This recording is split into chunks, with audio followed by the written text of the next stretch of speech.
In the grim, rain-soaked alleys of Gotham, power doesn't just corrupt. It distorts, it infects. And no one embodies this twisted rise more disturbingly than Oswald Cobblepot, aka the Penguin. In HBO's The Penguin series, we don't just witness a criminal mastermind take shape. We watch a deeply broken man unravel, haunted by ghosts of a mother he could never separate from, and a surrogate son he would ultimately destroy. This is the psychology of the Penguin, and it goes much deeper than a villain's origin. Welcome to Unmasked.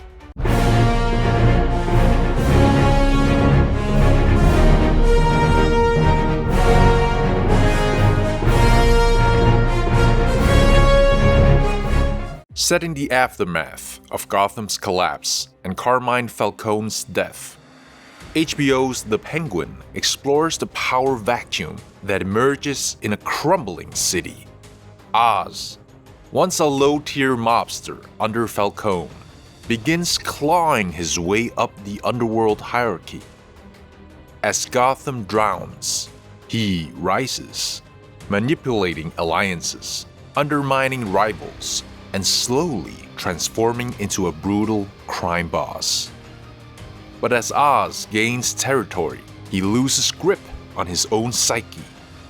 He recruits Victor, a young, emotionally lost thief, seeing him as a reflection of himself, and behind it all looms the most influential force in Oz's life: his mother, Frances Cobblepot.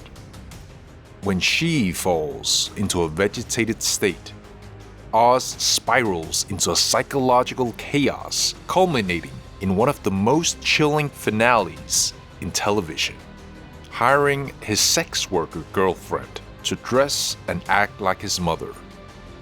Oz's transformation throughout the series isn't linear. It's regressive. Rather than developing into a confident, self-possessed leader, he fragments into a series of desperate, compensatory roles designed to mask a crumbling core self. At the beginning of the series, Oz is a man aware of his lower status, yet hungry for respect. But what appears to be ambition is, at its psychological root, a survival strategy. Oz compensates for deep inferiority with a manic obsession for control, ritual, and status. His eccentric affect, meticulous dress, exaggerated manners, art style, their armor. As he rises, he becomes more paranoid, more performative, and more reactive.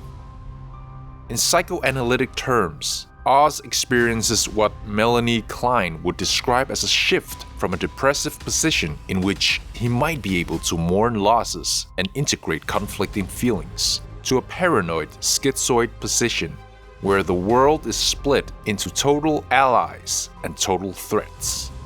By the time his mother slips into her vegetative state, Oz no longer has any emotional regulator.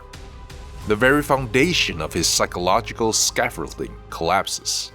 Without her idealizing gaze, he spirals into identity diffusion, blurring the lines between lover, mother, ruler, and child. His mental state devolves from compensatory narcissism into delusional omnipotence.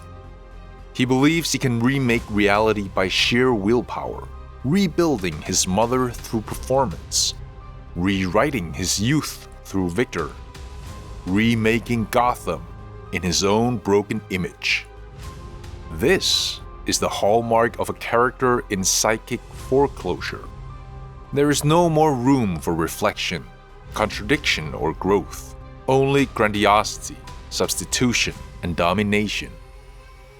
Oz doesn't evolve, he regresses into fantasy, into delusion, into madness. Oz's relationship with his mother is the blueprint for all his relationships. It is the psychological origin of his emotional fragility, pathological need for control, and inability to distinguish between love and ownership. Psychodynamically, it's a class of what Carl Jung described as the mother complex in males.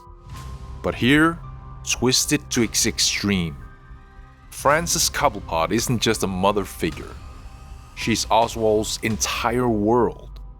Her constant praise, infantilization, and emotional smothering created a son who never developed a separate identity. In psychoanalytic terms, this is a failure of individuation. Oz never becomes a self, distinct from his mother. Instead, he becomes an extension of her fantasy. But beneath the devotion lies eroticized longing. Oz's obsession with his mother is laced with unconscious sexual desire. This is not mere symbolism, it's psychosexual fusion, the kind that Freud theorized in the Oedipus complex, where the mother is not just the first object of love, but also of forbidden desire. When she falls into a coma, Oz cannot grieve or let go because his emotional reality depends on her presence. So he performs a horrifying act of psychological necromancy. He has his girlfriend become his mother, dress like her, speak like her, sleep in her bed.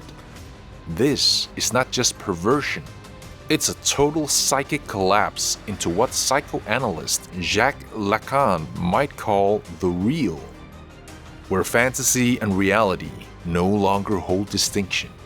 It is also a form of what object relations theorists call object substitution. When the original love object, his mother, becomes unavailable, the mind replaces her with a surrogate, often unconsciously. But Oz is conscious of what he's doing. This reveals the depth of his pathology. He seeks to regain the illusion of material love by reanimating the image itself. This is the climax of his developmental arrest. Oz does not just long for his mother. He wants to be inside her world, to merge identities, to become the ideal son-lover king she always told him he was destined to be. His empire is not built out of ambition. It's built out of mourning, desire, and the desperate avoidance of psychic abandonment. Victor enters Oz's life like a son figure, but he quickly becomes much more, a psychic double. Oz sees in Victor a reflection of his former self, young, scrappy, and invisible. This initiates a complex relationship rooted in both projection and narcissistic extension. From a psychodynamic view, Victor is Oz's attempt at emotional repair. Oz is trying to relieve his own adolescence, but this time with power and control. He mentors Victor not to uplift him, but to relieve his own formative years through someone who will not reject him. This is where the pathology deepens. The love Oz shows Victor is conditional. Victor must remain loyal, obedient, and emotionally dependent. The moment Victor begins to individuate, forming a romantic relationship, questioning orders, showing moral hesitation, he disrupts the narcissistic supply Oz depends on. This results in what Heinz Kohut described as a narcissistic injury. Oz feels personally wounded by Victor's growth because it reveals the limitations of his control. He cannot tolerate that his surrogate son would choose autonomy over devotion. So he kills him, not for strategy, for vengeance. But this vengeance is not directed at Victor as a person. It's directed at what Victor represents, the possibility of healthy growth, of emotional freedom, of love without domination. In killing Victor, Oz symbolically kills the part of himself that could have been saved.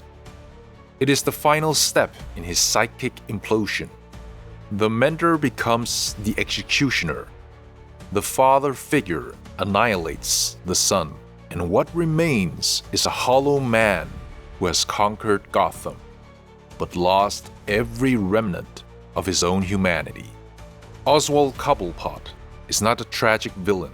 He's a case study in how childhood trauma, emotional fusion, and unprocessed grief can metastasize into monstrosity. His love is poisoned by control. His grief is eroticized. His ambition is a defense against annihilation. He doesn't want to connect. He wants possession.